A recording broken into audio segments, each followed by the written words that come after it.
Hello everyone, welcome to your own YouTube channel study zone with Shekhar sir. तो आज के video में हम पढ़ने वाले हैं लाइट के बारे में। तो उससे पहले ये मोटिवेशन आपके लिए, जो चीज़ें आपकी नींदें उड़ा दे, आपको रातों को सोने ना दे, उसे पैशन कहते हैं, उसे संयम कहते हैं। तो दोस्तों, जीवन में सफल होने के लिए पैशन होना बहुत ज़रूरी है, अपना संयम होना बहुत ज़रूरी है। तो दोस्तों, संयम बनाए रखें, आपके सपने पूरे होंगे। तो let's start the video without delay. Today we are going to discuss about light. तो आज का टॉपिक हमारा रहने वाला है प्रकाश। तो चलिए स्टार्ट करते हैं। प्रकाश एक ऊर्जा है। प्रकाश एक ऊर्जा है जो खुद अदृश्य होता है पर अन्य पदार्थों को देखने में हमारी मदद करता है। प्रकाश विद्युत चुम्बकीय तरंगों के रूप में संचरित होता है। विद्युत चुम्बकीय तरंगें क्या होती हैं? विद्युत चुम्बकीय तरंगें वे तरंगें होती हैं जिनमें विद्युत क्षेत्र तथा चुम्बकीय क्षेत्र एक दूसरे के लंबवत हों। यहाँ पे इस डायग्राम में हम देख सकते हैं कि ये वाला जो क्षेत्र है, इसे ये जो है, ये वाला क्षेत्र, ये हमारा विद्युत क्षेत्र को दिखा रहा है, और जो ब्लू है ये किसे दिखा रहा है? ये हमारा चुंबकीय क्षेत्र को दिखा रहा है। तो ये दोनों एक दूसरे के लंबवत हैं, और ये जो डायरेक्शन जा रही है, ये जो डायरेक्शन है, ये प्रकाश की दिशा है। तो ये तीनों जो पैरामीटर हैं हमारे, विद्युत क्षेत्र, चुंबकीय क्षेत्र तथा प्रकाश की दिशा, जो संचरण की दिशा है, ये तीनों एक दूसरे के कैसे होती है? लंबवत। किस में होते हैं? विद्युत चुम्बकीय तरंग में। तो विद्युत चुम्बकीय तरंगें जो होती हैं उनमें विद्युत क्षेत्र तथा चुंबकीय क्षेत्र एक दूसरे के लंबवत होते हैं। तो प्रकाश कैसी तरंग है? विद्युत चुम्बकीय तरंग है। आगे चलते हैं। जीवधारियों की आँख प्रकाश के प्रति संवेदनशील होती है, जो उसकी उपस्थिति में वस्तुओं को देख पाती है। जब किसी वस्तु पर प्रकाश की किरणें पड़ती हैं तो वे उससे टकराकर आँखों पर परावर्तित होती हैं और हम वस्तुओं को देख पाते हैं। प्रकाश की प्रकृति और गुणों का अध्ययन। प्रकाश की प्रकृति और गुणों का अध्ययन करने वाले विज्ञान को हम ऑप्टिक्स कहते हैं, अर्थात प्रकाश की कहते हैं। कहने का मतलब, प्रकाश की जो प्रकृति और गुणों का जो अध्ययन किया जाता है, वो साइंस की जिस ब्रांच में किया जाता है उसे हम क्या कहते हैं? ऑप्टिक्स कहते हैं। तो चलिए आगे स्टार्ट करते हैं। अब बात करेंगे प्रकाश के गुणों के बारे में। तो प्रकाश सीधी रेखा में गमन करता है। प्रकाश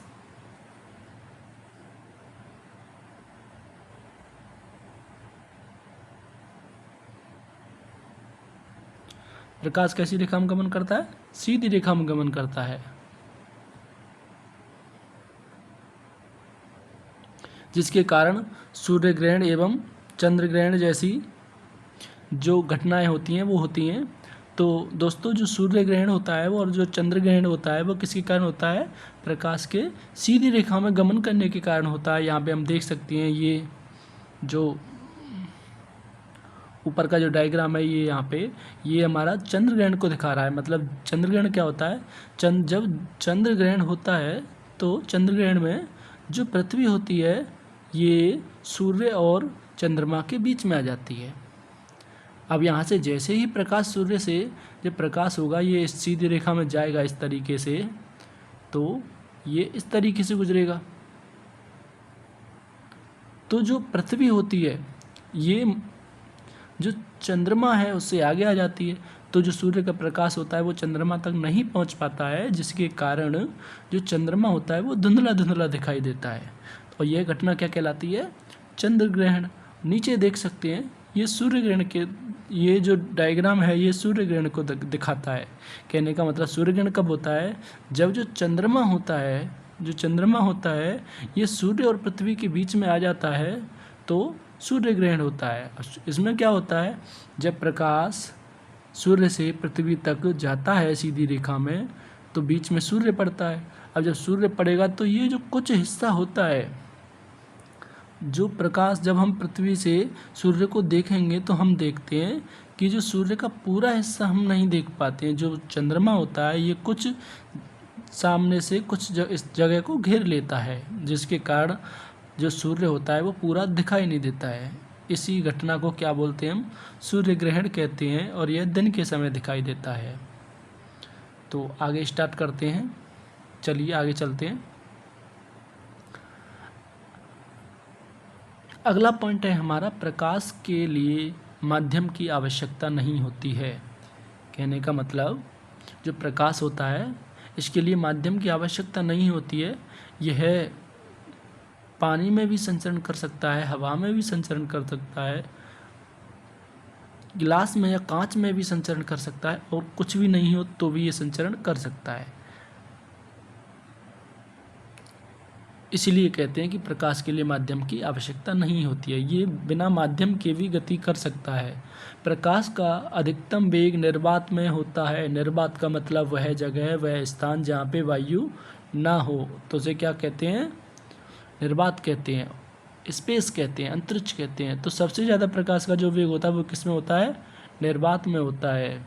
और निर्वात में जो प्रकाश की जो चाल होती है वो कितनी होती है?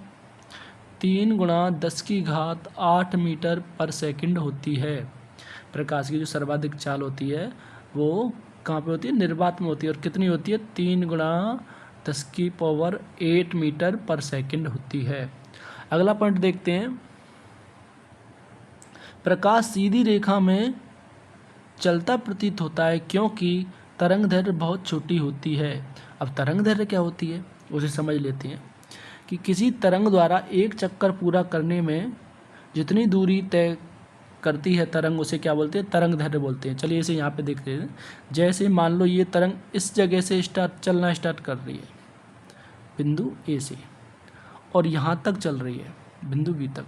तो जब ये ए बिंदु से स्टार्ट करती है चलना और यहाँ तक आती है तो ये अपना एक चक्कर पूरा कर लेती है। तो जो तरंग है वो अपना एक चक्कर पूरा करने में जितनी दूरी तय करती है, ये वाली दूरी है, ये क्या कहलाती है? तरंग दैर्घ्य कहलाती है। अब इस बिंदु को हम यहाँ से भी ले सकते हैं, टॉप से पीक से भी ले सकते हैं। अगर यहाँ से अगर जो तरंग है यहाँ से चलना स्टार्ट करती है तो इस तरीके से यहाँ तक इसका एक चक्कर पूरा होता है, तो इसके बीच की जो दूरी होगी ये क्या होगी? तरंग दैर्घ्य होगी। ये यहाँ भी तरंग दैर्घ्य है, ये दूरी तरंग दैर्घ्य कहलाएगी, और ये तरंग दैर्घ्य कहलाएगी, ये भी तरंग दैर्घ्य है, ये भी तरंग दैर्घ्य है। ठीक है, तो जो पीक है, शिखर है, और जो डाउन में है, इसे गर्त बोलते हैं, इसे सुरंग बोलते हैं। तो इनके जो अधिकतम जो दूरी होती है, जो तरंग द्वारा जो एक चक्कर पूरा होता है, ये चक्कर में जो दूरी तय करती है उसे क्या बोलते हैं? तरंग दैर्घ्य बोलते हैं। अब ये सीधी रेखा में, यहाँ पे अभी हमने पढ़ा था कि सीधी रेखा में चलता हुआ प्रतीत होता है। क्यों होता है? क्योंकि तरंग दैर्घ्य बहुत छोटी है। बहुत छोटी का मतलब इनके बीच की जो दूरी होती है, ये जो वेवलेंथ है, ये डिस्टेंस है, ये जो डिस्टेंस है, ये क्या है? बहुत कम होती है। बहुत कम का मतलब आसानी से दिखाई नहीं देती। जब ये दिखाई नहीं देगी तो ये हमें तरंगों के रूप में दिखाई नहीं देगा। ये कैसे देगा? सीधा दिखाई देगा। भाई इनके बीच की दूरी है तो सीधा सीधा चलता, ये सीधा ऐसे, ये एक तरीके से सीधा ऐसे दिखेगा हमें, पूरा हमें दिख नहीं पाएगा। ठीक है, तो इसलिए जो प्रकाश होता है वो सीधी रेखा में चलता हुआ प्रतीत होता है, हमें तरंग के रूप में दिखाई नहीं देता, क्योंकि जो इनकी जो तरंग दैर्घ्य होती है वो बहुत छोटी होती है। आई होप आप समझ पाए होंगे। तो चलिए स्टार्ट करते हैं, आगे चलते हैं। सूर्य के प्रकाश को पृथ्वी तक पहुंचने में 8 मिनट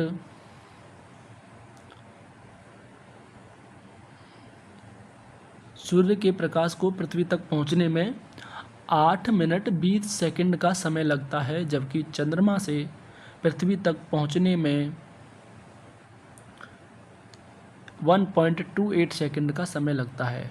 इसे यहाँ पे ऐसे समझ सकते हैं हम कि जो प्रकाश की जो चाल थी निर्वात में वो कितनी थी? 3 × 10⁸ 3 × 10⁸ मीटर पर सेकंड। ये क्या थी? चाल थी। ठीक है, और जो सूर्य से पृथ्वी तक की जो दूरी होती है उसका मान होता है 1.496 × 10⁻11। ठीक है, समझ में आ गया। ये क्या हो गई, डिस्टेंस हो गई। और जो चाल थी ये कितनी हो गई, 3 × 10⁸ मीटर पर सेकेंड, ये इसकी स्पीड हो गई। तो जो चाल का फॉर्मूला होता है वो हमने पढ़ा है कि चाल बराबर दूरी बटे समय। तो दूरी कितनी दे रखी है, 1.496 × 10⁻11। और चाल कितनी दे रखी थी, 3 × 10⁸। तो जब हमें समय निकालना होता है तो एक नीचे रख के इसका बजगुणा कर देते हैं, समय यहाँ पे आ जाएगा और चाल नीचे आ जाएगी। तो इस तरीके से जब हम दूरी में चाल का भाग दे देते हैं तो हमें समय प्राप्त होता है। तो यहाँ पे हम 1.496 गुणा 10⁻11 में अगर 3 × 10⁸ का भाग दे दें तो हमें जो सूर्य से प्रकाश को आने में जो समय लग रहा था वो निकल आएगा। तो यहाँ से इसे सॉल्व करते हैं तो इसे हम 1.5 मान सकते हैं, 1.496 को 1.5 और ऐसे 3 रहेगा। ऊपर 11 पावर है, नीचे 8 पावर है, तो कितना बचेगा, 10⁻3। ठीक है जी। अब ये 1/2 हो जाएगा, नीचे 1.5 से 3 1/3। ठीक है, तो ऊपर आया 1000, 10⁻3 का मतलब 1000 डिवाइड बाई 2, तो कितना आया 500 सेकेंड। कितना निकल गया, 5 सेकेंड। अब 500 सेकेंड को इसको हम मिनट में कन्वर्ट करते हैं तो कितना निकल गया था, 8 मिनट 20 सेकेंड। आई होप आप समझ पाए होंगे। तो चलिए स्टार्ट, आगे चलते हैं। प्रकाश तरंग तथा कण दोनों की प्रकृति को दर्शाता है। मतलब प्रकाश तरंग के फॉर्म में भी चलता है और प्रकाश एक कण के फॉर्म में भी चलता है। यहाँ पे देख सकते हैं ये हमारा ये वेव नेचर को दिखा रहा है और ये हमारा पार्टिकल नेचर को दिखा रहा है। चलिए आगे चलते हैं। अब बात करते हैं प्रकाश के कण का सिद्धांत के बारे में। तो प्रकाश का जो कण का सिद्धांत होता है यह कहता है कि जो प्रकाश है ये कणों के रूप में चलता है। सबसे पहले न्यूटन ने बताया कि जो प्रकाश का प्रवाह होता है ये छोटे छोटे प्रत्यास्थ व हल्के कणों से होता है, जिन्हें क्या बोलते हैं, कणिकाएं बोलते हैं या फिर कार्पल्स बोलते हैं। प्रत्येक प्रकाश स्रोत अनेक अनगिनत छोटे छोटे हल्के कण उत्सर्जित करता है और ये जो हल्के हल्के कण क्या कहलाते हैं, कणिकाएं कहलाते हैं। बाद में इन्हें जब इनके ऊपर रिसर्च की गई थी तो आइंस्टीन ने इन्हें फोटोन नाम दिया था। फोटो इलेक्ट्रिक प्रभाव होता है वो इसी पे डिपेंड आधारित था। इस सिद्धांत के द्वारा परावर्तन एवं अपवर्तन जैसी घटनाओं को समझाया जा सका। चलिए आगे चलते हैं। अगला सिद्धांत है हमारा प्रकाश का तरंग सिद्धांत। तो वैज्ञानिक हाइगेंज ने 1678 ईस्वी में प्रकाश का तरंग सिद्धांत दिया। इस सिद्धांत के अनुसार प्रकाश एक तरंग के रूप में चलता है। तो यहाँ पे ये बात नोट करना कि जो प्रकाश का तरंग सिद्धांत था ये किसने दिया था, वैज्ञानिक हाइगेंज ने। अगर ये क्वेश्चन ये पूछे कि जो प्रकाश का विद्युत चुम्बकीय तरंग सिद्धांत किसने दिया तो उसका आंसर होगा मैक्सवेल। तो मैक्सवेल ने बताया था कि प्रकाश जो होता है वो विद्युत चुम्बकीय तरंगों के रूप में संचरित होता है। जो प्रकाश तरंगें होती हैं ये अनुप्रस्थ तरंग होती हैं। अनुप्रस्थ तरंग का मतलब होता है जिनमें जो माध्यम के कण होते हैं वो तरंग संचरण की दिशा के कैसे हों, लंबवत। जैसे यहाँ पे हम देख सकते हैं अगर तरंग इस दिशा में गति कर रही है तो जो माध्यम के कण होंगे वो इस तरीके से गति करेंगे। यहाँ पे इसे हम देख सकते हैं इसको इस डायग्राम से। तो प्रकाश कैसी तरंगें, अनुप्रस्थ तरंगें हैं। अगला पॉइंट है जब किसी माध्यम में कोई तरंग संचरित होती है तो माध्यम के कण कंपन करने लगते हैं। कणों के कंपन की दिशा के आधार पर तरंगें दो प्रकार की होती हैं, अनुप्रस्थ तरंगें और अनुदैर्घ्य तरंगें। ये उदाहरण अनुप्रस्थ तरंग का है, और ये इसमें ये क्या है, ये अनुदैर्घ्य तरंग का। अनुदैर्घ्य का मतलब होता है जिधर तरंग संचरण की दिशा है उधर ही कणों की दिशा होगी। यहाँ पे दोनों की दिशा सेम होती है, ठीक है। आई होप आप समझ पाए होंगे। चलिए आगे चलते हैं। अब बात करते हैं प्रकाश के स्रोतों के बारे में। तो प्रकाश के सोर्स के बारे में हम बात करते हैं। सबसे पहले हम दीप्त वस्तुओं के बारे में पढ़ेंगे। दीप्त वस्तुएं क्या होती हैं? लुमिनेंस का मतलब होता है वे सभी ऑब्जेक्ट जिनका खुद का प्रकाश होता है, जो खुद के प्रकाश के द्वारा चमकती हैं, वो कैसी वस्तुएं कहलाती हैं? दीप्त वस्तुएं। जैसे सूर्य हुआ, बल्ब हुआ, मोमबत्ती हुई, तारे हुए, ये सभी क्या है, इनका खुद का प्रकाश होता है, ये उसी के द्वारा चमकते हैं। अगर चलिए आगे चलते हैं। अगला पॉइंट है हमारा अदीप्त वस्तुएं, नॉन ल्यूमिनेंस। इनका मतलब होता है ये जो वस्तुएं होती हैं इनका खुद का प्रकाश नहीं होता है, ये सूर्य के प्रकाश के द्वारा या किसी अन्य प्रकाश के द्वारा ये वस्तुएं चमकती हैं। जैसे चंद्रमा हुआ, किसके द्वारा चमकता है? सूर्य के प्रकाश के द्वारा। ऐसे ही पृथ्वी हुई, अन्य ग्रह हुए, ये सभी किसके द्वारा चमकते हैं? सूर्य के प्रकाश के द्वारा। आई होप आप समझ पा रहे हैं। तो आगे देखते हैं। अगला है हमारा पारदर्शी वस्तुएं। पारदर्शी वस्तुएं क्या होती हैं? वे वस्तुएं जिनसे होकर आर पार दिखाई देता है, जैसे कांच, हवा, इनमें होकर आर पार दिखाई दे सकता है। तो ये कैसी वस्तुएं हैं? पारदर्शी। अपारदर्शी वस्तुएं क्या होती हैं? अपारदर्शी वस्तुएं होती हैं ईंट, पत्थर एवं विभिन्न धातुएं जिनसे होकर हम आर पार नहीं देख सकते। पारभासी क्या होता है? पारभासी वस्तुएं वे वस्तुएं होती हैं जिनमें होकर हमें धुंधला धुंधला दिखाई देता है, जैसे बटर पेपर। बटर पेपर का मतलब, अगर पेपर पर बटर गिर जाए तो उसके बाद में वो थोड़ा ऐसा हो जाता है कि जिसमें चीज़ें थोड़ी थोड़ी धुंधली धुंधली दिखाई देती हैं।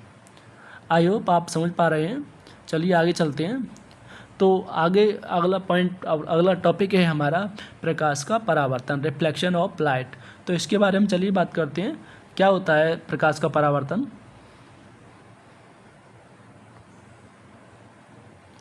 जब प्रकाश की किरण किसी परावर्तक पृष्ठ पर आकर टकराती है तो वह वापस उसी माध्यम में लौट जाती है।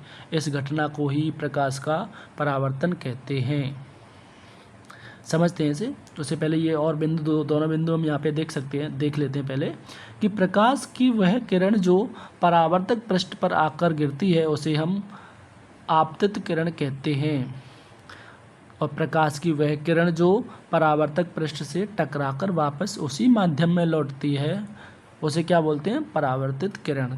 चलिए इसे यहाँ पे हम इस डायग्राम समझते हैं। यहाँ पे हम देख सकते हैं ये जो सरफेस देख रहे हैं हमें, ये क्या है? परावर्तक पृष्ठ है, ठीक है। अब यहाँ पे क्या है, मान लो कोई किरण ऐसे इस प्रकार आ रही है, ये आ रही है, तो ये किरण आ रही है, इसलिए इसे क्या बोलेंगे? आपतित किरण। क्या बोलेंगे? आपतित किरण, इंसिडेंट रे। अब ये इस सतह से टकराई, इस पृष्ठ से टकराई, और टकराने के बाद वापस इसी माध्यम में लौट गई। अब वापस इसी माध्यम में लौट गई तो ये घटना क्या हो गई? यही अभी क्या कहा था? प्रकाश का परावर्तन क्या था? जब कोई प्रकाश की किरण किसी परावर्तक पृष्ठ पर आकर गिरती है तो वापस उसी माध्यम में लौट जाती है। इस घटना को ही प्रकाश का परावर्तन कहते हैं। आई होप आप समझ पाए होंगे। यहाँ पे एक चीज़ और देखते हैं। ये जो आपतित किरण और परावर्तित किरण हैं, इनके बीच में अगर एक लंबवत काल्पनिक रेखा खींच दी जाए, काल्पनिक रेखा खींच दी जाए, तो इस जो काल्पनिक रेखा, इसे क्या बोलते हैं? हम अभिलंब बोलते हैं या नॉर्मल बोलते हैं। क्या बोलते हैं? अभिलंब। अब यहाँ पे एक चीज़ और क्लियर करते हैं कि जो आपतित किरण होती है अभिलंब के साथ जितना कोण बनाती है उतना ही कोण क्या बनाएगी? परावर्तित किरण बनाएगी। किसके साथ? अभिलंब के साथ। मतलब कि कोण आई, अगर ये आपतित किरण है, अभिलंब के साथ जो कोण बनाती है उसे हम आपतन कोण बोलते हैं, इसे हम आई से दिखाते हैं। जबकि जो परावर्तित किरण है अभिलंब के साथ जो कोण बनाती है उसे क्या बोलते हैं? परावर्तन कोण बोलते हैं, और इसे हम कोण आर से दिखाते हैं। जबकि जो आपतन कोण होता है उसे किससे दिखाते हैं? कोण आई से दिखाते हैं, ठीक है। तो अभी बताया हमने, आपतित किरण के बारे में बता दिया, परावर्तित किरण के बारे में बता दिया, अभिलंब के बारे में बता दिया। तो आई होप आप यहाँ पे हम समझ पाए हैं। तो चलिए आगे चलते हैं। आपतित किरण तथा अभिलंब के बीच का जो कोण होता है ये आपतन कोण होता है, ये अभी हमने बता दिया। ये जो कोण है ये क्या है? आपतन कोण। परावर्तित किरण तथा अभिलंब के बीच का कोण, परावर्तित किरण तथा अभिलंब के बीच का कोण परावर्तन कोण कहलाता है। ये वाला जो कोण है ये आर, ये हमने बता दिया परावर्तन कोण, ठीक है। और अभिलंब के बारे में हमने बता ही दिया अभी। अभिलंब क्या है? एक काल्पनिक रेखा है जो आपतित किरण तथा परावर्तित किरण के अलग करती है, ठीक है, अभिलंबवत रेखा। आई होप आप समझ पा रहे हैं। तो चलिए आगे चलते हैं। इससे आगे परावर्तन के नियमों के बारे में पढ़ते हैं हम, लॉ ऑफ रिफ्लेक्शन। तो जो परावर्तन के नियम होते हैं ये दो नियम,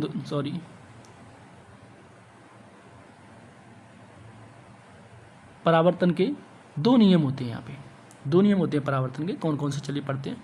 तो पहला तो ये मैंने अभी आपको क्लियर कर दिया, एक बार और समझा देते हैं। यहाँ पे जो परावर्तन कोण का जो पहला नियम है ये है, आपतित किरण, परावर्तित किरण तथा अभिलंब तीनों एक ही तल में स्थित होते हैं। कहने का मतलब ये जो आपतित किरण आप देख रहे हैं और जो ये परावर्तित किरण आप देख रहे हैं और ये अभिलंब आप देख रहे हैं, हम देख पा रहे हैं कि ये तीनों एक ही तल में स्थित हैं। तो ये परावर्तन का पहला नियम हो गया कि आपतित किरण, परावर्तित किरण तथा अभिलंब तीनों एक ही तल में स्थित होते हैं। दूसरा है हमारा, आपतन कोण का मान परावर्तन कोण के मान के बराबर होता है। मतलब कोण आई का मान कोण आर के बराबर होता है।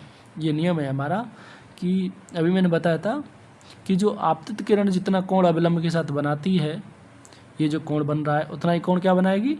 परावर्तित किरण। मतलब जो आपतन कोण है और जो परावर्तन कोण है ये कैसे होंगे? बराबर होंगे। तो आई होप आप समझ पाए होंगे। चलिए आगे चलते हैं। अब यहाँ पे पढ़ने वाले हम परावर्तन के प्रकार, किसके बारे में? Type of reflection. तो यहाँ पे रिफ्लेक्शन के टाइप भी दो हैं। तो पहला है रेगुलर, दूसरा है इर्रेगुलर, नियमित परावर्तन और विसरित परावर्तन। तो नियमित परावर्तन क्या होता है इसके बारे में पढ़ेंगे हम। तो नियमित परावर्तन के बारे में, जब प्रकाश की किरण किसी चिकनी या चमकीली सतह से टकराकर वापस लौटती है तो उसे नियमित परावर्तन कहते हैं। यहाँ पे ये जो सरफेस आप देख रहे हैं ये कैसी है? नियमित है। पहली बात मतलब स्मूथ है, बिल्कुल चिकनी है। जब इस पर कोई प्रकाश की किरण आएगी, इस प्रकार गिरेंगी, तो वो सीधी बिना इधर उधर भटके वो सीधा उसी एंगल से वापस उसी माध्यम में लौट जाएंगी। तो इसमें जो सरफेस होती है वो कैसी होती है? स्मूथ और चमकीली होती है, ठीक है। तो जो परावर्तन होगा वो नियमित होगा, बिल्कुल रेगुलर होगा। तो ऐसा परावर्तन जो होता है वो क्या होता है? नियमित परावर्तन होता है। अब विसरित परावर्तन क्या होता है? विसरित परावर्तन, जब प्रकाश की किरणें किसी खुरदरी सतह से टकराती हैं तो अलग अलग दिशाओं में बिखर जाती हैं। इसे क्या कहते हैं? विसरित परावर्तन कहते हैं। जैसे ये आप यहाँ पे ये सतह देख रहे हैं, ये कैसी है? खुरदरी है। अब इस पर एक किरण आई ऐसे और ये ऐसे चली गई, एक किरण आई ये ऐसे चली गई, ये किरण आई है इस तरीके से चली गई।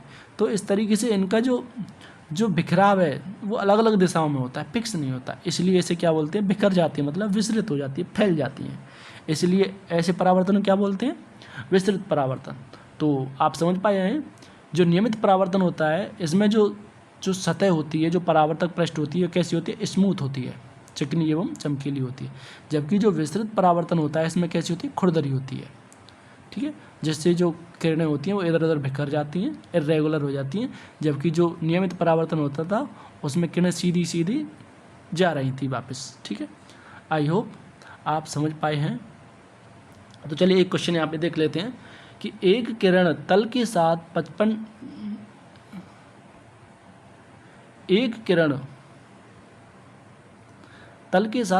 डिग्री का कोण बनाती है तो परावर्तन कोण का मान कितना होगा? चलिए देख लेते हैं। मतलब कि जो किरण है वो तल के साथ 55 डिग्री का कोण बना, मतलब ये जैसे ये किरण आ रही है मान लो ये, ठीक है। अब ये क्या है? ये कह रहा है कि ये जो किरण है ये तल के साथ कितना कोण बना रही है? 55। समझ पा रहे हैं? 55 बना रही है, ठीक है, 55। तो अब ये पूछ रहा है हमसे, इसका मान पूछ रहा है, इस कोण का मान, परावर्तन कोण का। तो चलिए पहले तो यहाँ पे देख लेते हैं कि जो तल के साथ कोण है वो 55 डिग्री है। ये क्या है, अभिलंब है। अभिलंब और परावर्तक जो पृष्ठ होता है इसके बीच में जो कोण होता है वो कितने का होता है, ये सीधा लंबवत होता है। तो लंबवत है तो कोण कितना होगा, ये 90 डिग्री। ठीक है, अब ये यहाँ से यहाँ तक 90 डिग्री है। ठीक है, इसमें से ये वाला दे रखा है हमारे पास और ये नहीं दे रखा। ये पूरा कितना है, 90, और ये वाला कितना है, 55 दे रखा है ये। तो ये वाला कितना बचा, 90 में से 55 को घटा देंगे तो ये क्या निकल के आ जाएगा, आपतन कोण। तो आपतन कोण यहाँ पे 90 में से 90 में से 55 घटा देते हैं, 35 डिग्री ये कोण निकल के आता है। तो आई का मान कितना आ गया, 35। और परावर्तन का नियम क्या कहता है दूसरा, कि आपतन कोण का मान परावर्तन कोण के मान के बराबर होता है, अर्थात कोण आई बराबर कोण आर, कोण आई बराबर कोण आर। तो ये 35 है तो ये भी कितना होगा, 35 होगा। तो आंसर कितना होगा हमारा, 35 डिग्री। आई होप आप समझ पाए हैं। तो आज के लिए दोस्तों इतना ही। अगले वीडियो में हम पढ़ेंगे दर्पणों के बारे में, दर्पण से प्रतिबिंब निर्माणों के बारे में पढ़ेंगे। तो अगर वीडियो पसंद आया हो तो लाइक करें, सब्सक्राइब करें। धन्यवाद।